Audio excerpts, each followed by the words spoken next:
All right, James, Kelly, Simone Biles real quick. What have y'all been hearing? It's been very divisive. I mean, you're hearing that she's doing great for taking care of herself and thinking of her team, but then there's been this side that's been she's selfish and she's letting her teammates down and she's just thinking about herself. It just seems it's just everybody has an opinion on it, and it's pretty strong opinions too for something that doesn't affect them. So here's just my rant. Y'all, I'd love to hear y'all pop in. You've got the greatest gymnast of all time. And if you go back and look at some of her stuff, like she's won gold medals with broken bones in her feet. She's all kinds of injuries where she keeps going. To do the things that she does behind closed doors is hours and hours, hundreds of hours, hundreds of falls from heights onto mats and eating it and bashing your head and your arms and your elbows on poles and beams and whatever. So number one, we're going to take off the table this she's weak. That's off the table. That's absurd at a level that's so stupid. So if anybody listening has said, she's just weak, you're wrong. You're an absolute moron. You're wrong. Okay, so that's off the table. Number two, to do a flip off a high dive into a pool scares me. It's not easy, right? To do 88 flips in the air, whatever crap she's doing, and spinning and doing circles and twisters and whatever in the air. And then, by the way, if her foot hits the ground and it moves 1 inch, we're all like, "Oh, she tanked it, man." By the way, I think I saw the other day, she's the sole surviving person who's still on the team who's involved in all of that, those years of sexual assault from that evil Nasser idiot.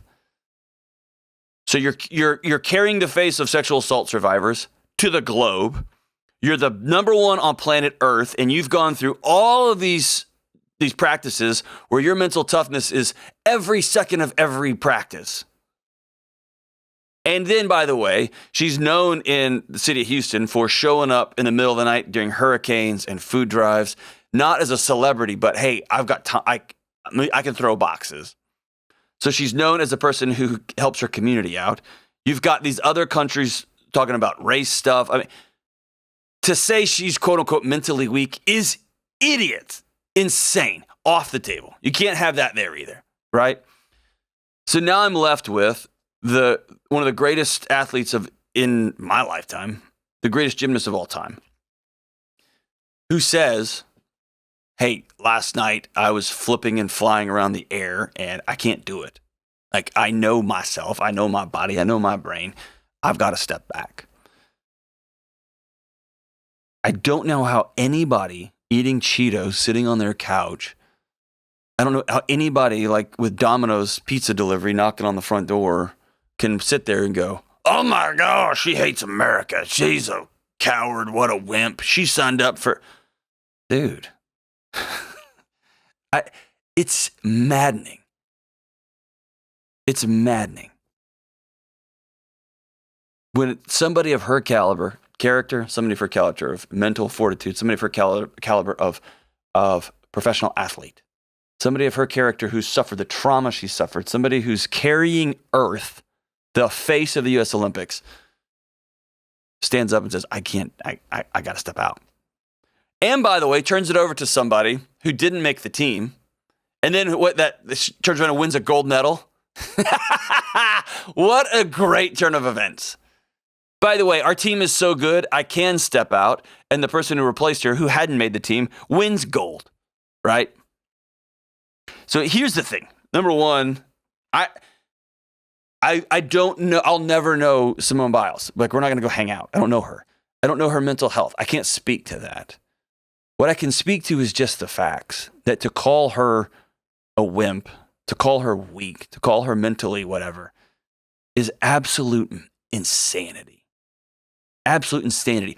If you played high school sports, that you don't get to speak into Olympic athlete.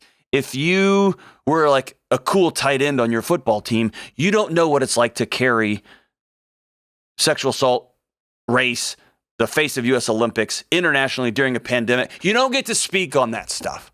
And so when somebody of that caliber or any caliber says, hey, here's what I'm going through right now. What if we all just said, oh, okay. And you trusted the person talking to you. What if we just did that? It takes all of our angst out of our souls. It keeps us from poisoning ourselves, hoping Simone Biles is going to feel it. Absolute madness. Madness. And you know what? We talk about Simone Biles, James and Kelly, but it's also somebody calls in sick at work. And we're at our house or we're at the office and we're tired and we're frustrated. And we instantly go, they're not sick. Or if they had just done this and they eat like that, of course. What if we just went, oh man, I hope you get to feeling better. Or when we're driving down the road and a guy cuts us off and we're like, that guy, he just, what if we just said, man, I hope he's doing okay. If you had a negative comment about anything other than, I hope she's okay. Man, check yourself, man. Look in the mirror. You don't have no idea. And we've got a culture that just thinks we can comment on everything, especially negatively. Just stop. I don't know. That's my thought. That's my thoughts. Yeah, I know the least about it than probably anybody in this room. But the thing, first of all, like, you never know. There's always more behind the scenes going on than you know, and we'll never know about. And unless you're in that position, you don't know what you would do. You may have caved under the pressure a long time ago. You know, like nobody knows unless they're in that position. But everybody needing to comment on everything happening all the time is just so stupid and exhausting. I just don't understand it. Like what? And then to see that person say, I can't do this, but I'm going to go out and suck it up and in the humiliation, embarrassment, and I'm going to cheer my team on. Come on, man. You know, I just looking at something of a caliber of character that we just don't see very often, and to turn that into what a wimp or what a weak or she's going to regret this, whatever. Probably not. And if you look at the number of previous athletes that have come out and said, man, I wish I would have had the courage to do what she was doing because I was starting to, Michael Phelps has been big out there saying, man, I almost had a breakdown. I almost lost it. Yeah. And they're applauding her for the courage that she had and wishing they had done that. Right. And, we don't have a clue what the kind of pressure they're under. I can't even wrap my head around it. Right. I can't wrap my head around it. But I can know this. One of the ways people ask me all the time, dude, you always just look like you're just chill. Like you always just walk through life pretty light. It's because I just choose to believe people.